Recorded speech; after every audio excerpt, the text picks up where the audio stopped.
ako maditseho nako ugasiga inyuma.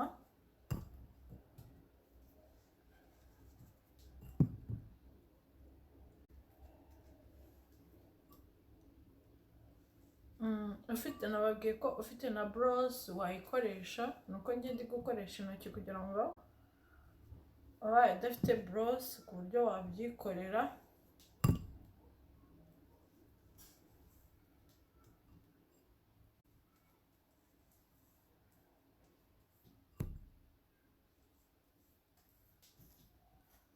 Ugagenda ushyira ahantu hose tishu,